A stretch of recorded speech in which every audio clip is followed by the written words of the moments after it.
hari ini kami sungguh bersyukur kami ada di rumah-Mu yang kudus. Terima kasih Bapa, yang persembahan hidup kami sebagai persembahan yang hidup, yang kudus dan yang berkenan kepada Engkau Tuhan. Kami buka ibadah kami ini Tuhan di dalam nama Bapa, Putra dan Roh Kudus. Kami buka dengan ucapan syukur Bapa. Terima kasih, semuanya siap memuji Tuhan, sama-sama katakan amin. Amin. Puji Tuhan. Saya duduk saudara, saya undang Cik Noni.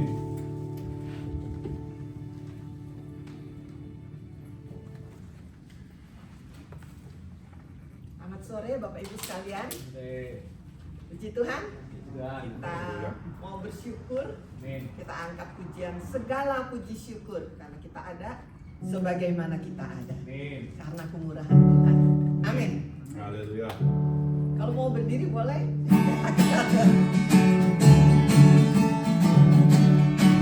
Bisa lihat di HP. Segala puji syukur hanya bagi-Mu Tuhan, sebab Kau yang layak dipuja. Amin. Kami mau bersorak tinggikan nama-Mu.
orang Kristen, anak Tuhan, orang bilang bisa jatuh nggak? Bisa.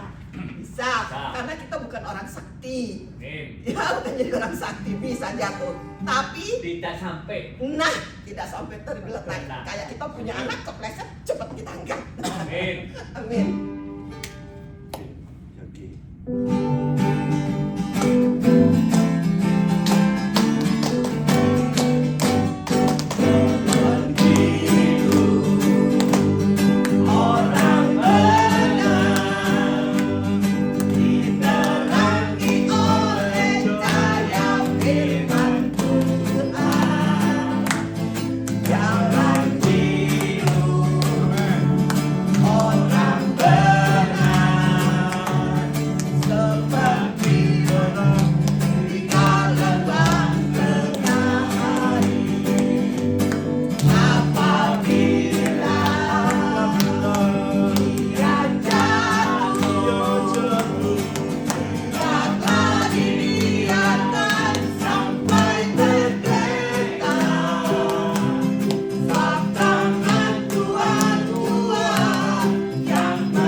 Kita akan siapkan hati kita untuk firman Tuhan. Saya undang kita semua bangkit berdiri, kita akan pujian. Bukan karena kebaikan.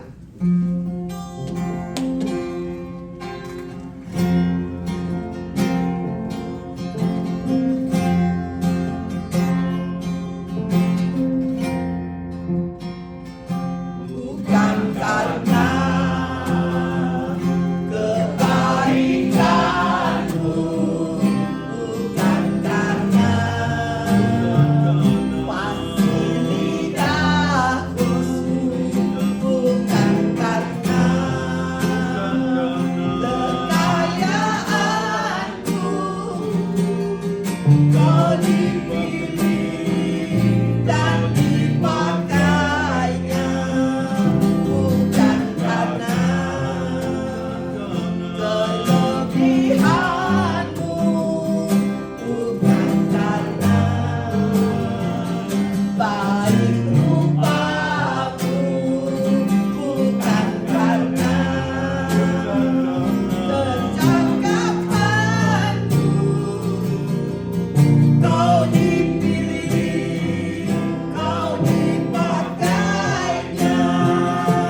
Terima kasih Tuhan Yesus atas puji-pujian kami yang kami naikkan menjadi dupa yang harum dan menyenangkan hatimu Bapa.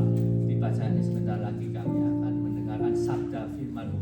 Urapi hambamu yang Kau utus, urapi dan khusus apa yang disampaikan berasal dari Engkau. Dan kami siap untuk menerimanya hanya di dalam nama satu, yaitu Yesus Kristus Juru Selamat yang itu. Haleluya. Amin. Selamat Pastor.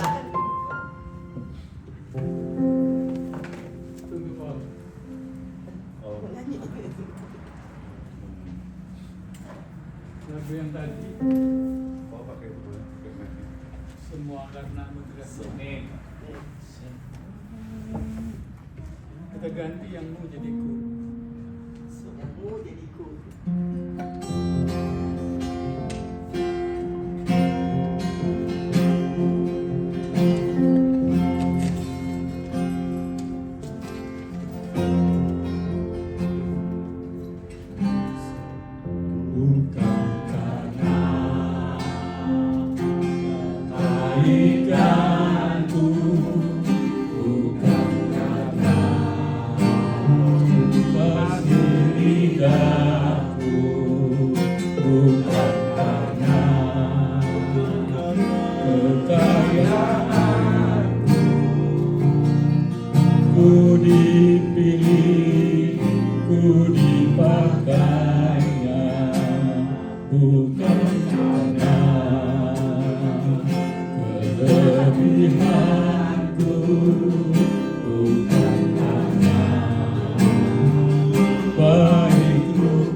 Itu karena kebaikannya, bukan karena fasih lidah kita, bukan karena kita pandai ya, berbicara, tetapi karena Tuhan yang menolong kita.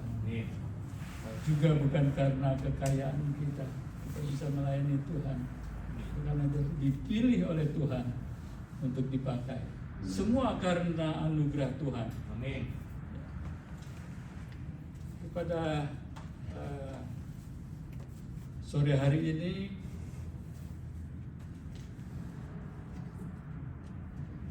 saya akan men-sharingkan firman Tuhan sesuai dengan judul lagu tadi, semua karena anugerahnya.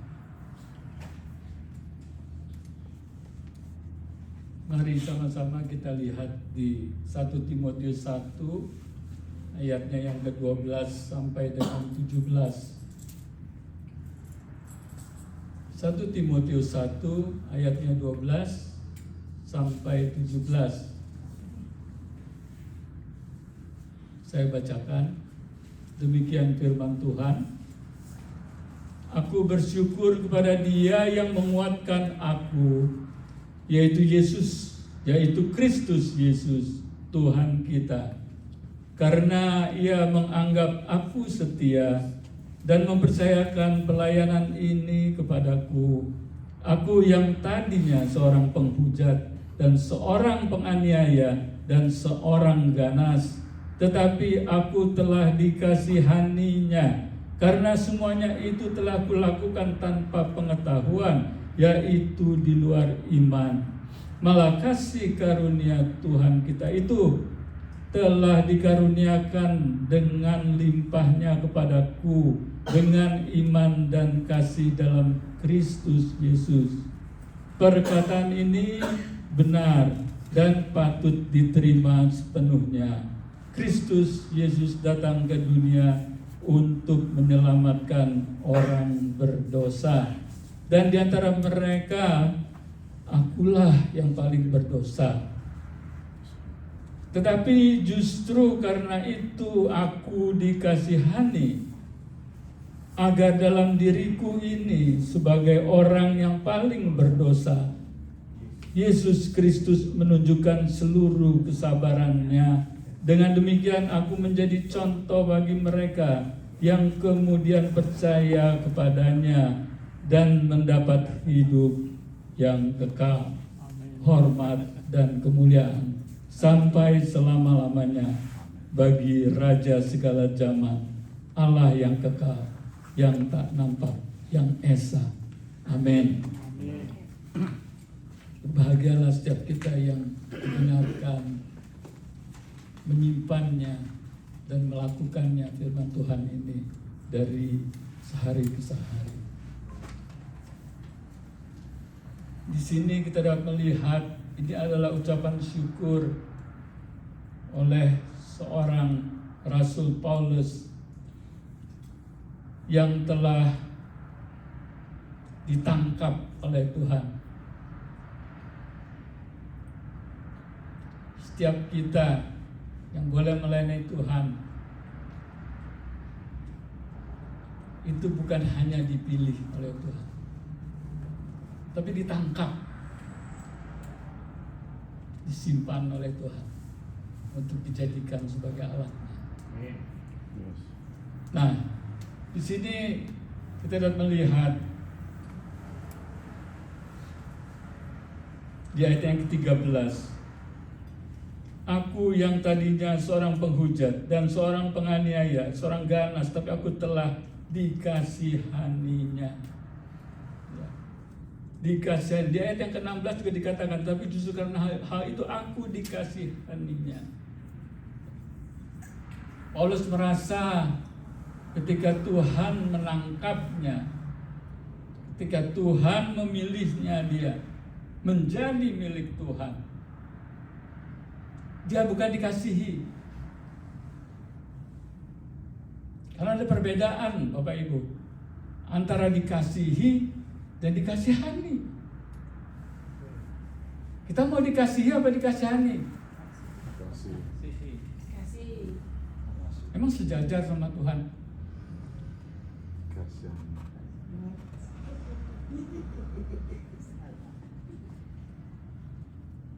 Saya serius.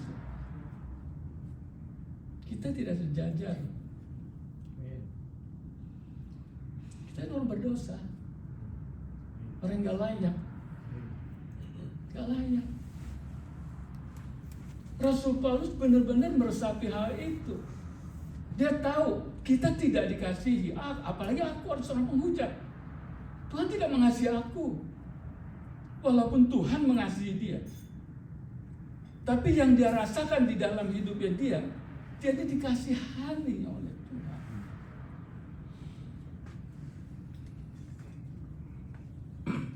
Kita semuanya dikasihani. ketika kita boleh melayani Tuhan, ketika kita boleh duduk di dalam gereja, di dalam rumah Tuhan, diterima oleh Tuhan, itu karena kita dikasihaninya.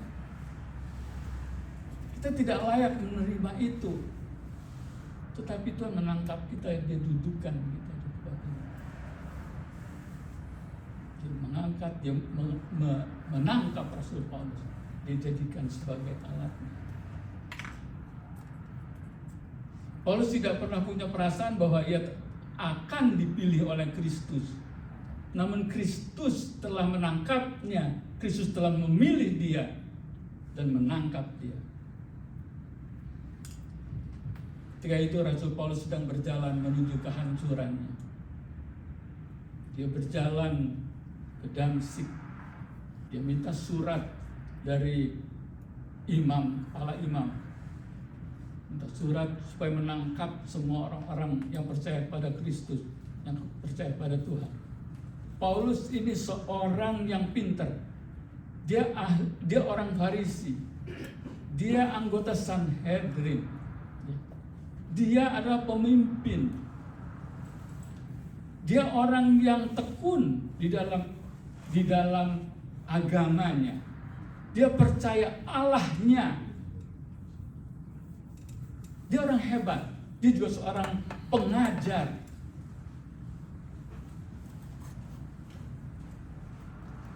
Tetapi ketika dia berjalan menuju ke Damsyik,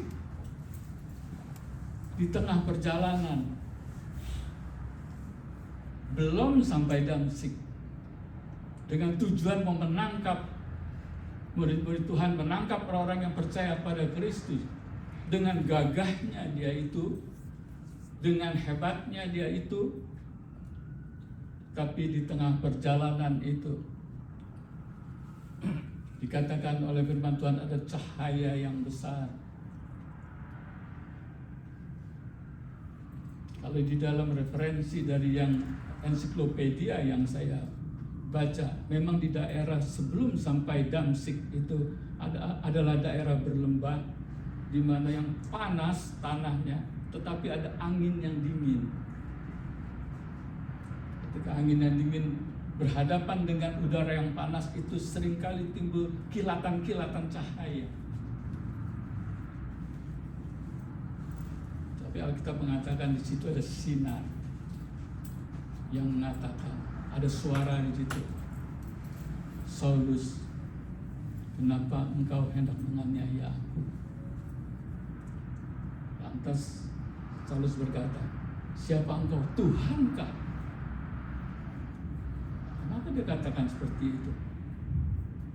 Karena dia adalah orang yang percaya Allah. Bayangan pikirannya itu kepada Stefanus yang dia saksikan ketika itu Stefanus dirajam, dibunuh oleh orang-orang Taurat itu, karena Stefanus ini penuh dengan Roh Kudus, karena Stefanus ini bisa menjawab setiap pertanyaan, sehingga dia dibenci. Lalu dia dibunuh. Dan seorang anak muda dikatakan dalam Kisah Rasul 7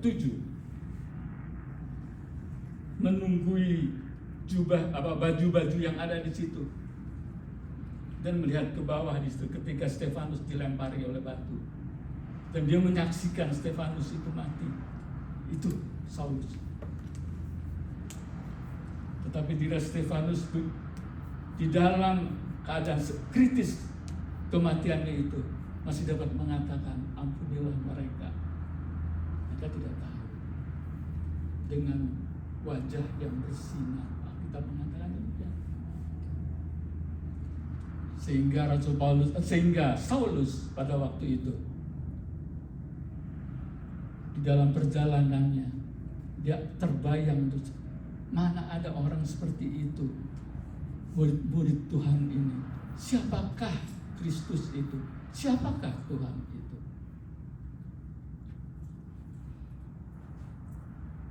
Dan ketika ada cahaya dan ada suara yang mengatakan itu, siapakah engkau Tuhan? akulah Yesus, orang yang engkau menganiaya. Mengapakah engkau menganiaya aku?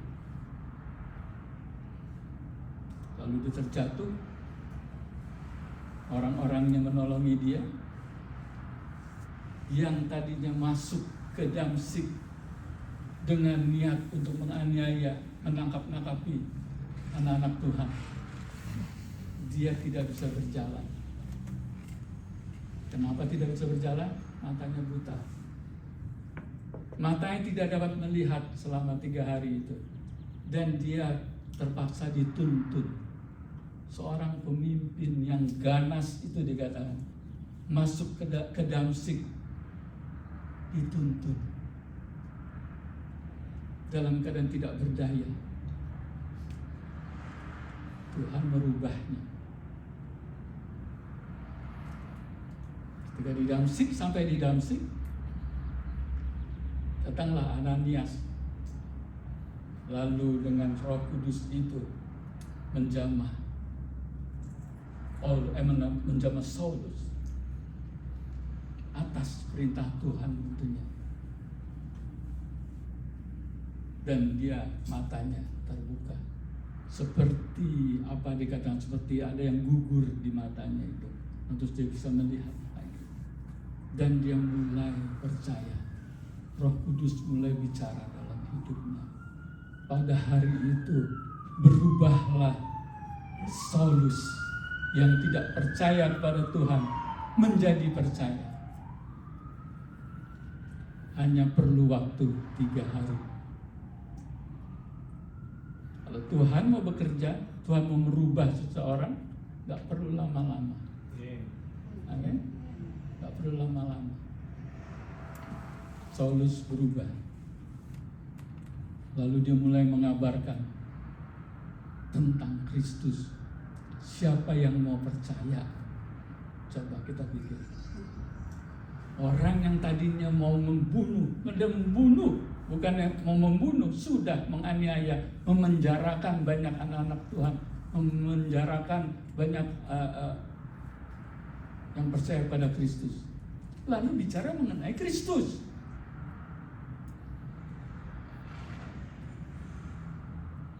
Sulit buat dia.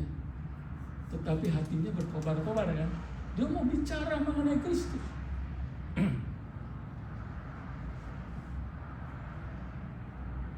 Dia merasakan bahwa Kristus adalah yang menangkap dia dan yang memilih dia. Orang yang tadinya jahat seperti itu menjadi lemah, menjadi baik, menjadi murid Tuhan, percaya kepada Kristus.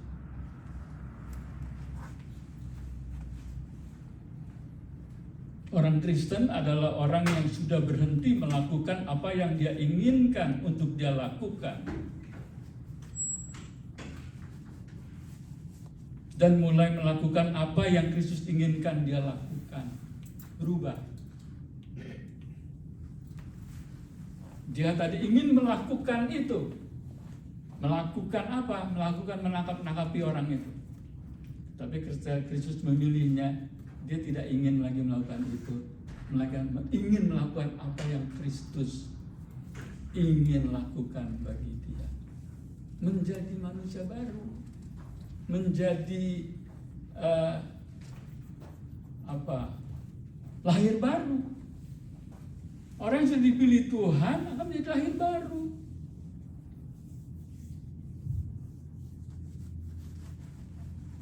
Barang yang sudah rusak,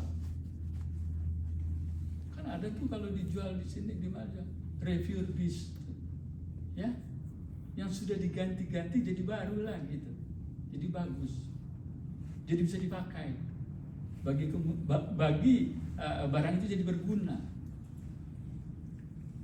Gak bedanya dengan kita. Kita juga begitu. Ketika kita bisa melayani Tuhan, kita jadi berguna bagi Tuhan, kita sebetulnya sudah diperbaiki. Sudah banyak yang diganti.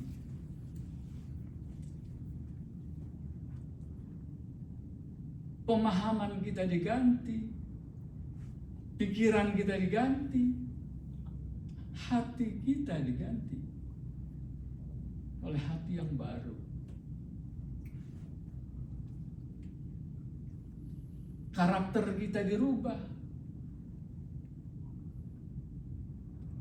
Seandainya kalau ada anak orang Kristen yang tidak pernah berubah, ya,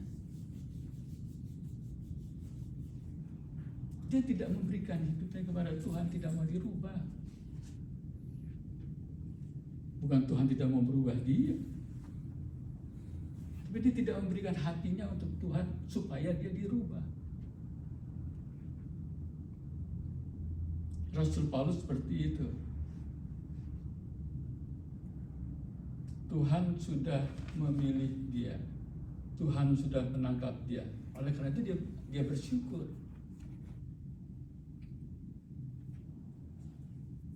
Bahkan dia bersyukur Tuhan mempercayai dia. Orang yang sudah bersalah masih dipercaya. Apa nggak bersyukur? Dia bersyukurlah. Kita juga sudah pernah bersalah kok. Yang tadinya juga bersalah. Tapi Tuhan masih mempercayai kita untuk melayani dia. Kan bersyukur artinya. Seperti satu tulisan mengatakan, trust is like a paper once it's crumpled, it cannot be perfect. Ya.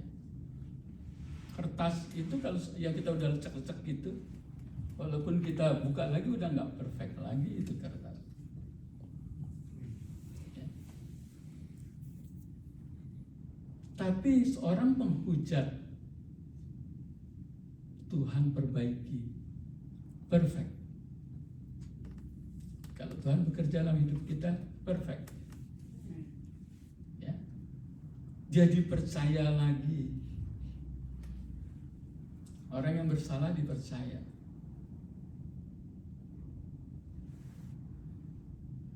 Saya dulu bekerja di sebuah perusahaan di Jakarta.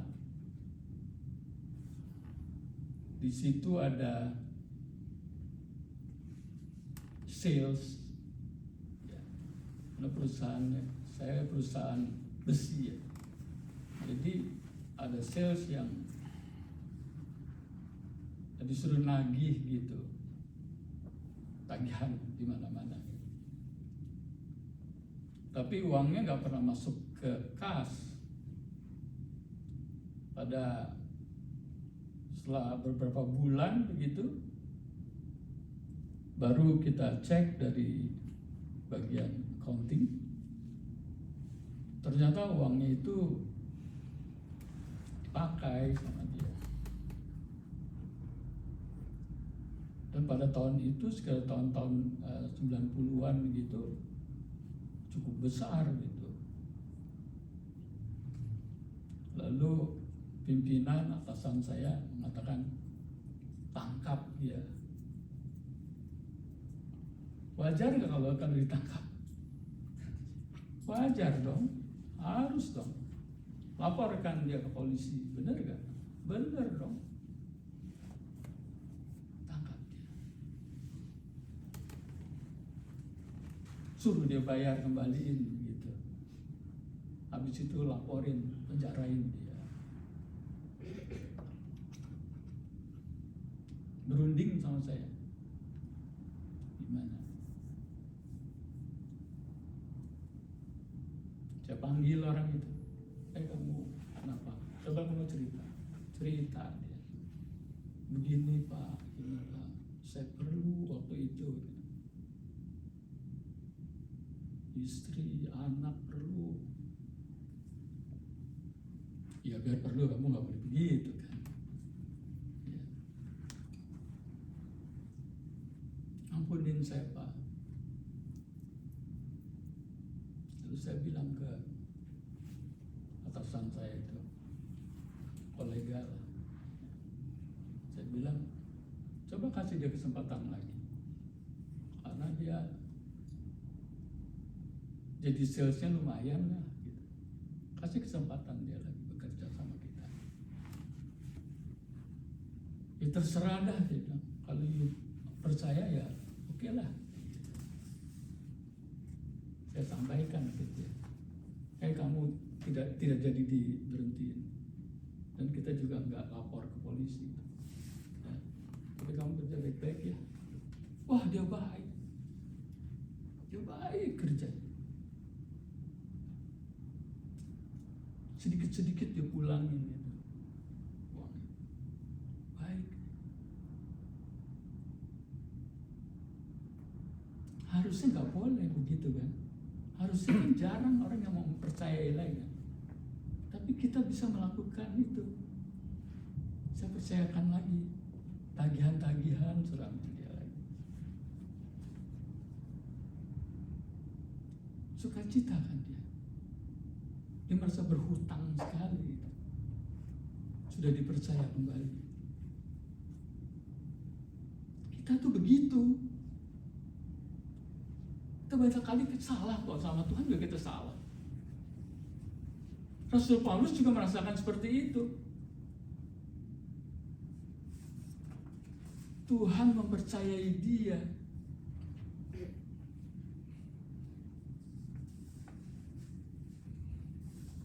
Dan dia merasa dikasihani oleh Tuhan.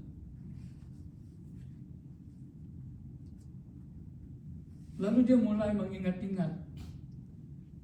Sudah dipercaya oleh Tuhan, dia mengingat kesalahan dia. Aku yang dahulunya seorang pendosa seperti itu, penganiaya jemaat. Dia ingat, tetapi ingatannya itu justru untuk mendorong dia supaya dia maju. Jangan katakan kita jangan mengingat-ingat dosa kita. Jangan mengingat-ingat kesalahan kita. Yang tidak mengingat itu Tuhan. Walaupun dosamu merah seperti karmisia akan menjadi putih seperti salju. Aku akan melupakan seperti tubir laut dilempar ke dalam tubir laut. Itu Tuhan yang melupakan. Kita melupakan enggak? Susah. Harus ingat.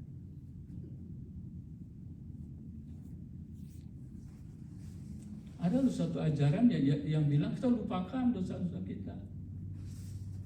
Jangan ingat-ingat lagi Pak dosa. Besok dia berbuat lagi nanti. Ya. Ini sih pendapat pribadi ya, pendapat pribadi saya ya. Nanti dibilang ngajarin lagi gitu ya. Saya nggak ngajarin begitu ya. Pendapat saya seperti itu. Jangan pernah melupakan kesalahan kita. Tapi itu jangan menjadi suatu ketakutan buat kita untuk bertindak. Tapi kesalahan itu tetap kita harus ingat loh. Sehingga kita dapat berjalan dengan benar. Kita pernah kejeblos di situ, masa kita nggak inget sih? Kita pernah lemah di bidang itu gitu. Masa kita lupain sih? Jadi kita waktu kita jalan kita ingatkan, wah jangan lewat situ lagi, dah ada lubang nanti kita.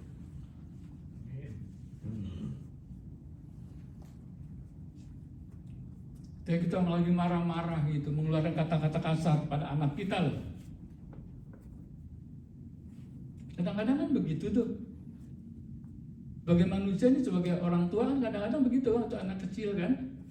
Kamu gini ngomong sampai ngeluarin kata-kata kasar.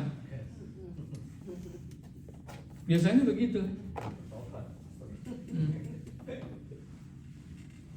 Ya kita nggak apa-apa. Papi udah lupain kan nak? Ya, anak kita, si anak bilang, oh, papi dulu begini. Enggak, papi udah nggak inget yang mana ya.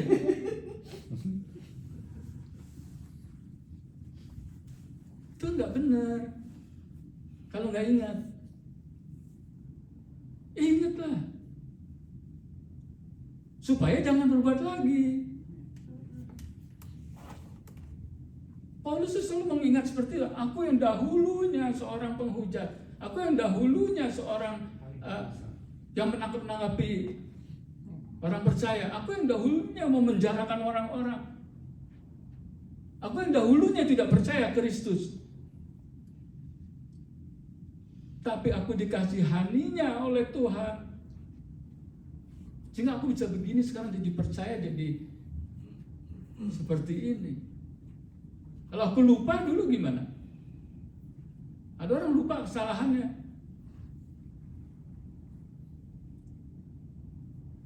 Kamu mencuri ya? Enggak.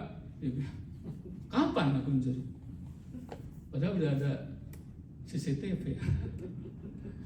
Itu kejadiannya waktu itu tahun 2020 misalnya gitu. Aku udah lupa tuh. Itu goblok kamu. Istilahnya gitu. Enggak, itu pendapat pribadi Pak ya.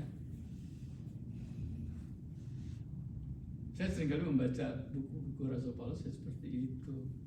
Rasul Paulus mengingat.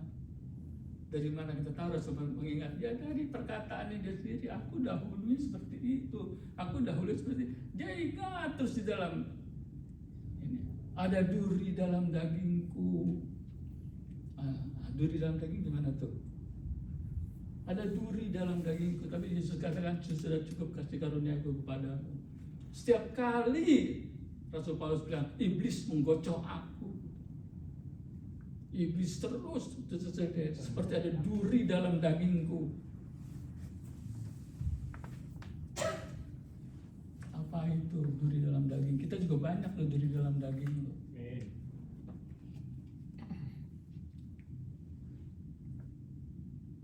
Contohnya, kita seringkali bilang, kamu yang jujur ya jadi orang ya. Setiap kali bicara kamu harus jujur. Dalam hati kita ada yang ngomong, kalau kamu jujur gak? Waktu itu kamu bohong loh, duri loh.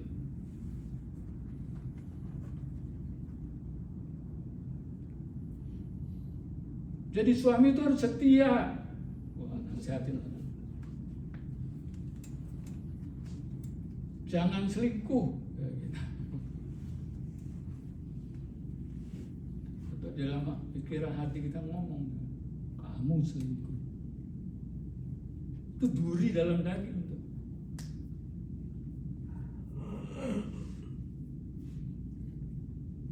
Jadi kan Rasul Paulus seperti itu. Kita harus mengasihi. Paulus sering bicara kasih juga.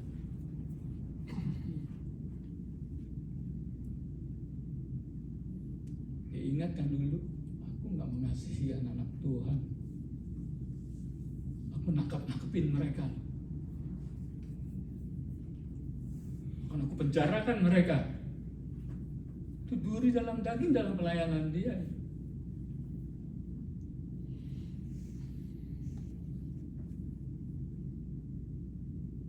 Tapi ada buku-buku yang saya baca dari dalam daging itu katanya penyakit. Saya rasa apa? Nggak jelas ini. Apa Rasul Paulus? Ya dia sering dipukulin. Ya namanya. Orang ngabarin Injil sama ditolak Injilnya, dia banyak seringkali ribut, dia yang dipukulin. Seringkali ditentang.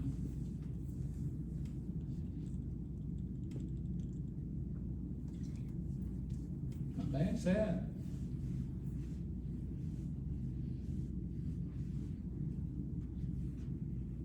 Paul sering bicara sama saya. Paul mau buka ini. Dan puji Tuhan. Dalam hati saya bilang puji Tuhan. Puji Tuhan, saya berdoa. Tapi saya tahu itu banyak yang tentang. Benar ya? Ada yang penentang. Ada yang gitu. Memang kan orang pelayanan begitu memang. Kalau bukan karena Tuhan, nggak bisa, nggak kuat. Tapi ketika kita kuat itu karena Rasul Paulus juga begitu. Ia yang menguatkanku, Rasul Paulus katakan. Ia yang menguatkanku di dalam pelayanan ini. Kan dia nasihatin si Timotius ini. Ia yang menguatkanku. Kalau bukan karena Tuhan, dia juga nggak kuat. Sebagai manusia, Rasul Paulus juga nggak kuat. Dipenjara berapa kali, dipukulin berapa kali, disesah, dipungkungin. Inilah tanda-tanda milik Kristus. Aku nih milik Kristus, katanya. Karena ada tanda-tanda milik Kristus aku ini. Apa tanda-tandanya? Banyak pukulan-pukulan. Banyak apa namanya? Luka-luka. Dipukul mata, ditendang, di apa gitu. Sampai dia tulis di dalam Galatia itu tulisannya besar-besar. Ada tanda-tanda milik Kristus. Kenapa tulisannya besar-besar di situ?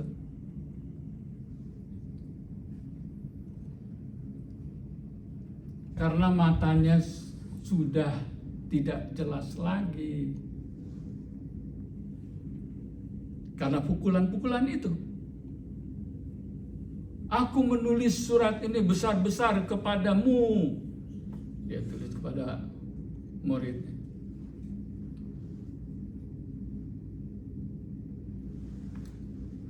Gak mudah. Melayani Tuhan tuh bukannya prestis. Ya. Melayani Tuhan tuh bukan kebanggaan gitu. Kan prestis. Naik Tesla tuh prestis. Pelayanan kok, pelayanan Tuhan kok. Kok prestis sih?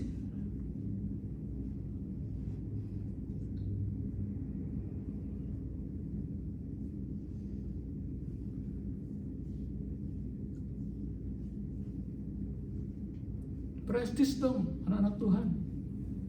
Ya. Kalau lain Tuhan tuh mesti keren. Gitu. Ya. Kalau di sana sih ya, di tempat lain di sana ada gitu. Hamba Tuhan keren-keren loh. Ya, dasinya aja Versace. Sepatunya, ya. Sekali jalan di badannya ada puluhan ribu dolar. Prestis tuh, itu lain Tuhan. Tahu nggak itu? Paulus siapa tuh yang meninggal waktu itu? Sebelum Leo, sebelum Leo, Fransiskus ya. Kan ke Indonesia kan? Jakarta kan, ke katedral kan, dia kan begini di mobil tuh, mobilnya kijang, ya, mau dijemput pakai mobil-mobil yang khusus gak mau, maunya itu, rumahnya di Rome, ya, cuma kamar aja kecil, ya, uangnya waktu di ini cuma ada berapa ribu rupiah aja, $100. Waktu dia begini nih di jendela, kebetulan ada netizen itu foto, dilihat jamnya, Casio, harga $80.000 cuma. Itu pemimpin umat sedunia. Yes. Itu pelayanan, memang begitu.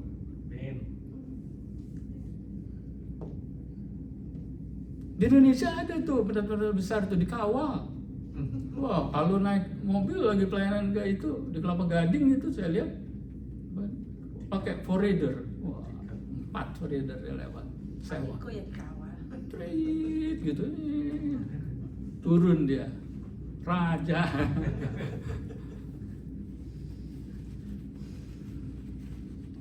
Kalah sama Mahatma Gandhi.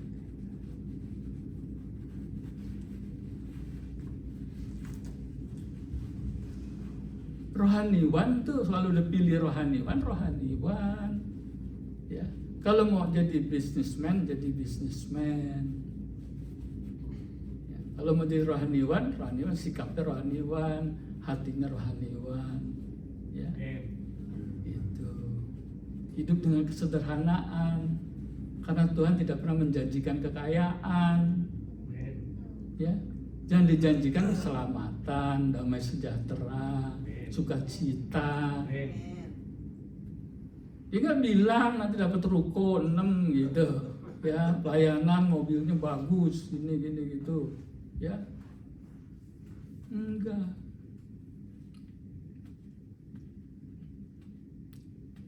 Di sini juga banyak gereja besar ya, tapi di Jakarta juga banyak.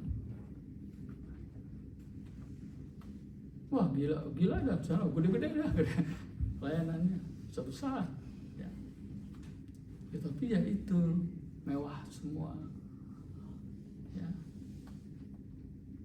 Yang datang sosialita ke gereja cuma duduk-duduk, pulang gereja makan-makan, sosialita, bisnis, dagang. Kita lu ke gereja mau ngapain gitu? Mau bisnis kok. Bukan gitu. Kita kembali ke sini. Ingatan terhadap dosa, cara terbaik untuk menjaga diri dari kesombongan, tuh. Ya. Kalau kita ingat kesalahan kita, menjaga diri kita supaya daripada kesombongan. John Newton, pencipta lagu Amazing Grace, menulis lagu Amazing Grace. Dia kan kita tahu sejarahnya, seorang pedagang budak dari Inggris, seorang pendosa dan lain-lain. Tapi di pemakamannya, di batu nisannya, di batu nisan ada tulisan seperti gini, saya bacakan di sini. John Newton, juru tulis, dulu seorang fasik yang tak bermoral, seorang pelayan budak di Afrika, yang oleh karena rahmat Tuhan dan Juru Selamat kita Yesus Kristus dilindungi, dipulihkan, diampuni, dan dipilih untuk mengajarkan iman yang sudah lama berusaha ia hancurkan. Dan di meja tulis dia ada tulisan, John Newton adalah seorang pendosa. Inspirasi dia dari situ tuh.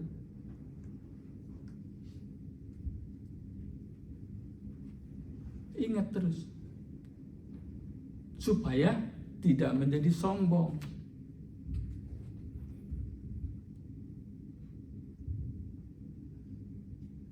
Pelayan-pelayan Tuhan seperti itu. Janganlah kita menjadi sombong, karena semuanya juga daripada Tuhan. Kekuatan yang kita terima juga daripada Tuhan.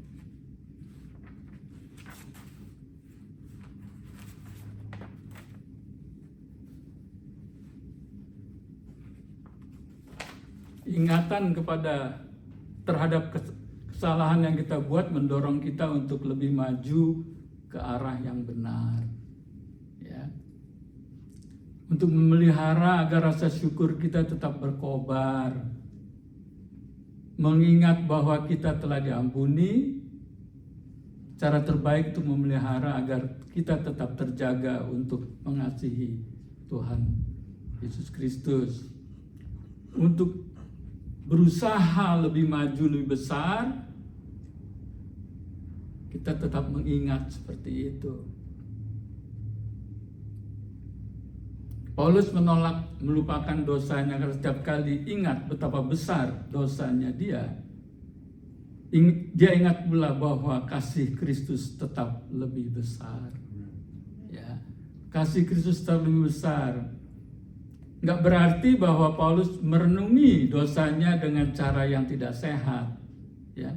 Tapi ia mengingatnya untuk bersukacita dalam kasih karunia Kristus yang mengherankan. Gitu. Ya.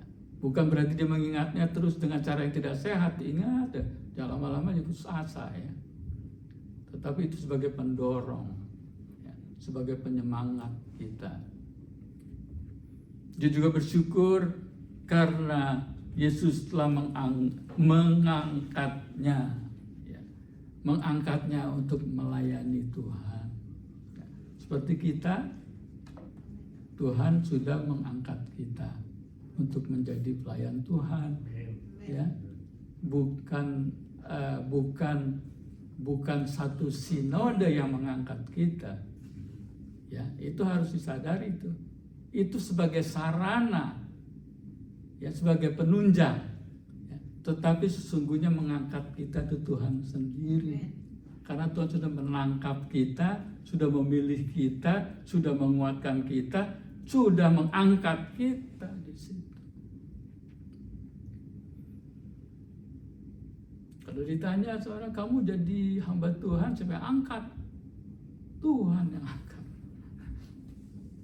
So kamu yang angkat gitu.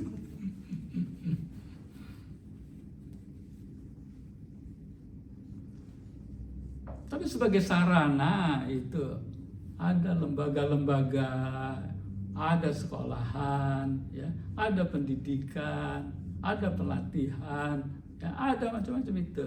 Itu sebagai sarana. Tapi yang mengangkat kita menjadi pelayan Tuhan itu Tuhan sendiri. Gak bisa kok, itu yang begitu-gitu itu gak bisa mengangkat kita kok. Ya. Ada sudah didaftarin si A gitu ya, mau daftarin, mau diangkat jadi apa? Jadi hamba Tuhan. Banyak batal kok, banyak nggak jadi kok. Kalau bukan Tuhan sendiri yang mengangkat, tidak dapat kita.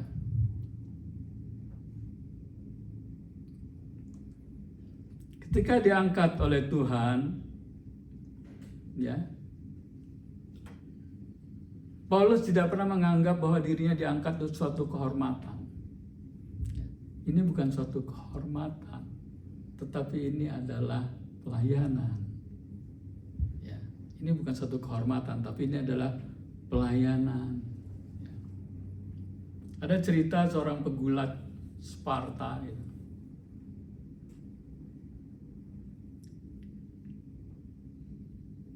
Hadiahnya cuma boleh, ya, boleh di depan raja kalau lagi pertempuran. Jadi kalau lagi bertempur dia boleh berdiri di depan raja untuk melindungi raja. Hadiahnya itu. Coba pikir ya, logis gak tuh? Pegulat Sparta, kamu bergulat ya, memperebutkan hadiah. Hadiahnya apa? Berdiri di depan raja kalau lagi perang.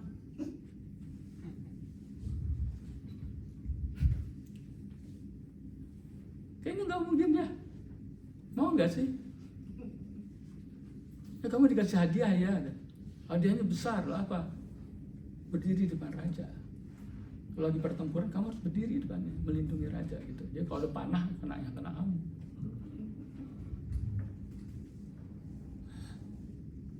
Tapi itu pegulat-pegulat itu berebut, wah, ikut kompetisi terus, berebut sampai jadi juara gitu. Dia berlatih sampai jadi juara. Dan benar, ketika dia menjadi juara dia boleh berdiri. Kalau lagi ada situasi perang, dia berdiri semua di depan raja gitu, melindungi rajanya. Itu kehormatan. Itu kehormatan. Karena itu Yesus mengingatkan kita, kalau mau jadi murid Dia, pikulah salibmu, sangkalah dirimu.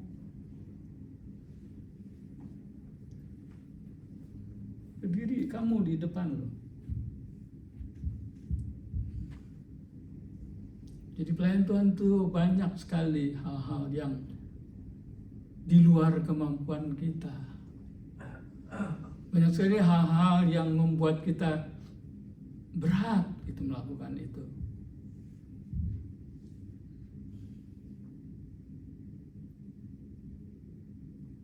Menyangkal diri kan berat. Tapi Yesus menyangkal dirinya. Yang tidak merupakan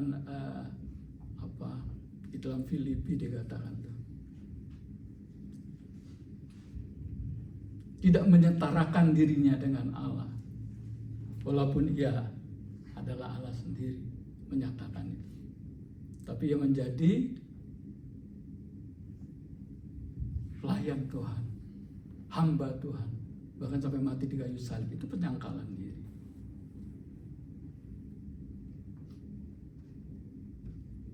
Kita dididik seperti itu juga sebagai pelayan Tuhan.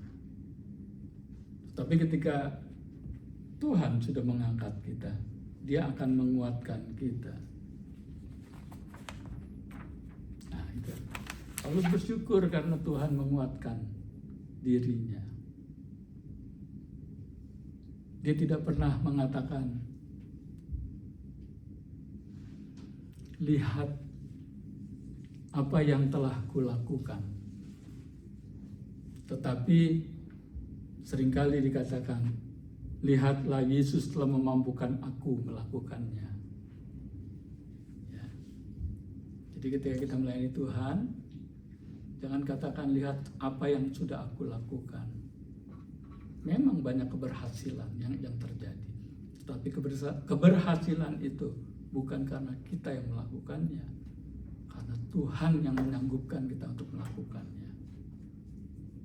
Kita ini cuma alatnya Tuhan. Kita bersyukur bahwa Tuhan telah menguatkan kita. Banyak hal terjadi, ya. Ketika kita melewati jalanan berliku, ketika kita melewati batu-batu yang terjal, ketika kita melewati badai angin yang kencang, ya. Kita sudah melewati sampai ke seberang. Kita baru sadar bahwa kekuatan datangnya bukan daripadaku, tapi Tuhanlah yang memberikan kekuatan itu. Kita ada sebagaimana ada, kita ada sekarang. Itu cuma karena kekuatan Tuhan. Tuhan yang memberikan kita kesanggupan, Tuhan yang memberikan kita kekuatan. Semua karena anugerah Tuhan. Amin.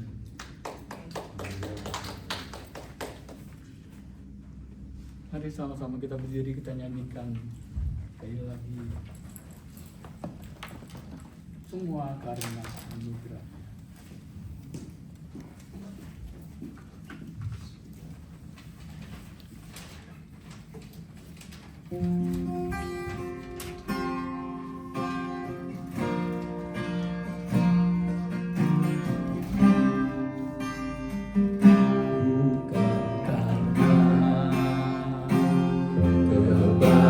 Kebaikanku bukan karena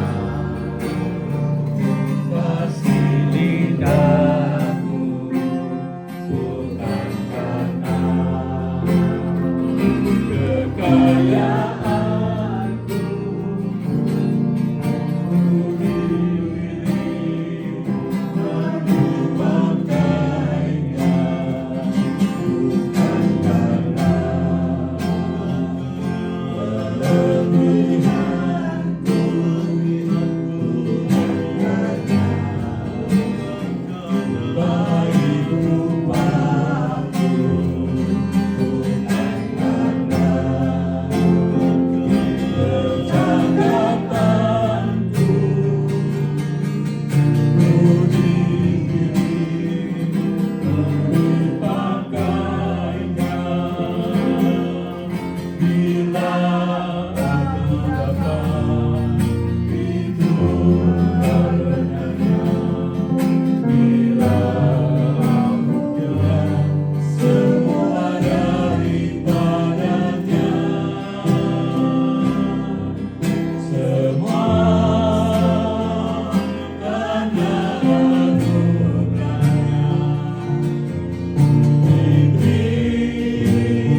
Bapak, terima kasih Tuhan.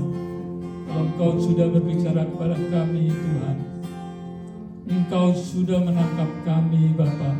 Engkau sudah memilih kami menjadi pelayan-Mu. Engkau sudah menguatkan kami. Engkau sudah menyertai kehidupan kami Tuhan. Terima kasih Bapa, ini semua karena kebaikan-Mu, ini semua karena anugerah-Mu yang berlaku bagi kehidupan kami Tuhan. Terima kasih Bapa, terima kasih atas firman-Mu. Biarlah firman-Mu ini bertumbuh dalam kehidupan kami dari sehari ke sehari Tuhan. Terima kasih Bapa, terima kasih Tuhan, memberkati sidang jemaat yang ada pada sore hari ini dengan berkat-berkat yang datang daripada-Mu saja. Pemeliharaan dan penyertaan-Mu selalu ada di dalam kehidupan mereka Tuhan. Terima kasih Bapa, terima kasih. Dalam Tuhan Yesus kami sudah berdoa. Amin.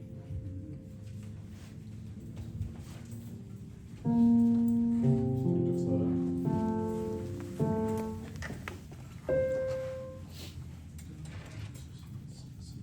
Puji Tuhan. Terima kasih Pendeta Moses yang telah melayani kami di sore hari ini. Saudara-saudara diberkati semua? Amin. Amin. Hari ini kita akan mengadakan perjamuan kudus. Ya, saya juga minta tolong untuk Kuncoro untuk melayani.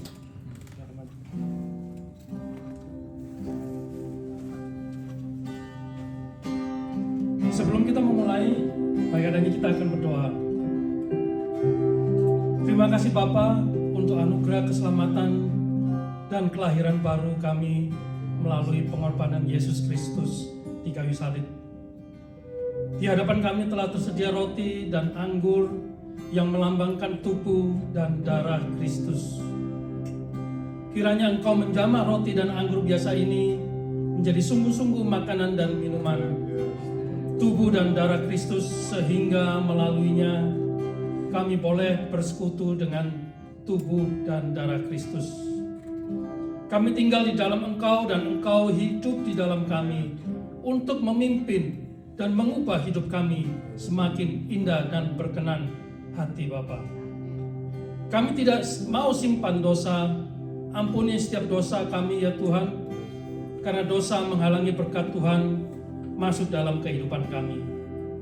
Tetapi pengakuan dosa akan mengalirkan darah Yesus untuk membasuh dan menyucikan dosa kami. Layakkanlah kami para hamba-Hamba-Mu untuk melayani Tuhan dan gereja-Mu. Dan kami berjanji untuk setiap melayani Tuhan sampai akhir hidup kami. Kami sambut tubuh dan darah Kristus dalam nama Tuhan Yesus. Amin.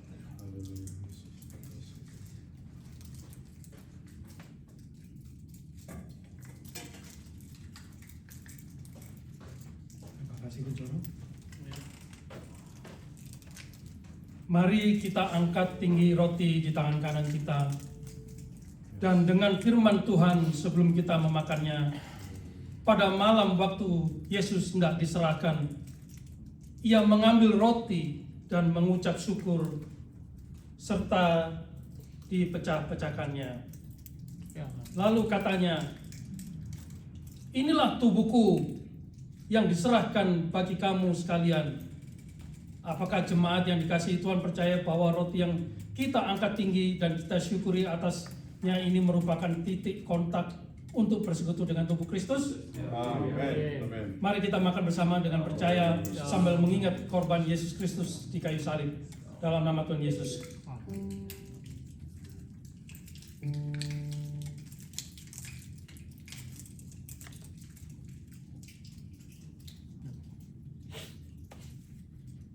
Dan sekarang, mari kita angkat tinggi cawan anggur di tangan kanan kita dan dengar firman Tuhan sebelum kita meminumnya. Setelah makan, Yesus mengambil cawan lalu katanya, "Cawan ini adalah perjanjian baru yang dimateraikan oleh darahku. Perbuatlah ini setiap kali engkau meminumnya menjadi peringatan akan aku." Apakah jemaat yang dikasihi Tuhan percaya bahwa cawan anggur yang kita angkat tinggi dan kita syukuri atasnya ini merupakan titik kontak kita untuk bersekutu dengan darah Kristus? Amin. Mari kita minum bersama dengan percaya sambil mengingat korban Yesus Kristus di kayu salib. Dalam nama Tuhan Yesus.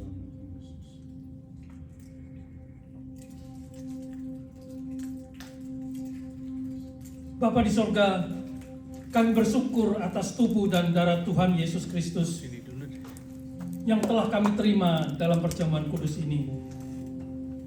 Terima kasih untuk pengampunan dosa, kasih karunia, dan hidup baru yang Engkau anugerahkan kepada kami.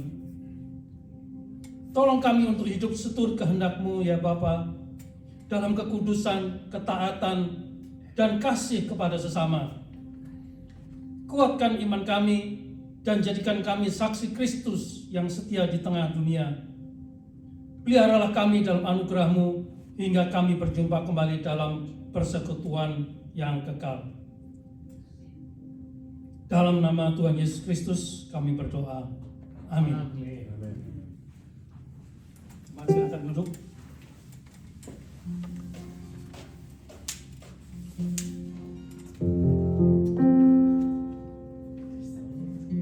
Apakah saudara-saudara ada yang ingin didoakan? Dan kami akan berdoa syafaat. Mungkin ada saudara-saudara yang ingin didoakan.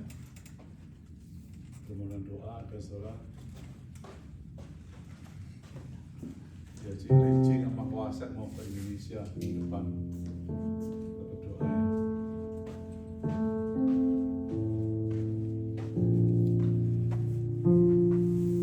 Saya sudah ada nih sakit.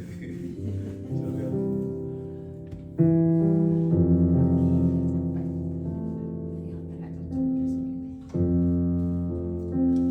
Baik, mari siapkan hati kita. Bapa kami yang di surga, kami datang dengan hati yang tunduk dan penuh harapan di hadapan-Mu. Yes, Lord. Tuhan, kami mengangkat saudara-saudara kami yang sedang sakit, terutama Pastor Paul yang sakit di ototnya karena kecapean dan pekerjaan Tuhan. Engkau adalah Allah yang menyembuhkan. Kami memohon jamahan-Mu yang penuh kuasa, pulihkanlah tubuh Pastor Paul dan saudara-saudara yang sakit Tuhan. Kuatkan iman mereka, dan biarlah mereka mengalami kasih dan kehadiran-Mu secara nyata. Kami juga berdoa bagi mereka yang sedang menghadapi berbagai pergumulan hidup, baik yang berkaitan dengan status di Amerika maupun persoalan yang lainnya. Tuhan, Engkau adalah sumber hikmat dan jalan keluar. Bukakanlah pintu-pintu yang tertutup. Berikanlah kejelasan di tengah kebingungan. Dan teguhkanlah hati mereka agar tetap percaya kepadamu. Kami juga berdoa bagi saudara-saudara yang membutuhkan pekerjaan. Kami memohon penyertaan-Mu. Engkau memelihara hidup umat-Mu. Kiranya Engkau membuka kesempatan memberikan favor dan mencukupi setiap kebutuhan mereka tepat pada waktu. Khususnya pada hari ini kami juga ingin berdoa untuk keluarga pendeta Liston Sihombing yang berada di Indonesia, House of Christ, Jawa Tengah, yang sedang berduka karena kepergiannya. Tuhan, Engkau adalah Allah sumber penghiburan. Hibur hati keluarga pendeta Liston Sihombing. Kuatkan iman mereka dan berikan damai sejahtera yang melampaui segala akal. Biarlah pengharapan akan hidup kekal di dalam Kristus menjadi kekuatan bagi mereka di masa ini. Kami juga berdoa untuk rencana pelayanan House of Christ Los Angeles, Tuhan. Jika ini memang berasal dari-Mu, biarlah Engkau sendiri yang membuka jalan, mempersatukan visi, menyediakan setiap kebutuhan, mengurapi setiap pelayanan-Mu. Jadikan pelayanan ini alat kemuliaan-Mu. Jadikan terang dan berkat bagi banyak orang. Dan kami juga berdoa untuk Ko Asia dan Cilijang yang akan ke Indonesia Tuhan. Berkati lindungi mereka Tuhan, jaga kesehatan mereka, jauhkan dari segala mara bahaya. Beri damai sejahtera bagi mereka berdua yang akan berjalan ke Indonesia, sertai dalam perjalanan. Dan juga untuk anak-anaknya, berkati dan lindungi dan beri damai sejahtera kepada mereka. Bapa, kami percaya bahwa Engkau mendengar setiap doa kami. Kami serahkan semuanya ke dalam tangan-Mu. Di dalam nama Tuhan Yesus Kristus kami berdoa. Amin. Ya, terima kasih. Untuk pengumuman, ya kita akan mengadakan kebaktian setiap minggu sore yang biasanya kita isi dengan pengajaran doktrinal, kita rubah menjadi kebaktian umum. Dan pengajaran doktrinal yang kita sebut sebagai pendalaman Alkitab kita akan rubah di hari Rabu jam 7, betul ya? Jam 7 melalui Zoom. Jadi nanti kita akan share linknya Zoom. Kalau bisa ajak teman-temannya, bagikan share-nya, enggak apa-apa. Jadi kita akan kembali lagi seperti semula. Kita akan belajar tentang doktrin Allah, doktrin Alkitab, doktrin keselamatan, doktrin Roh Kudus, dan seterusnya. Atau kita sebut sebagai sistematik teologi. Kita kembali lagi ke awal. Ya.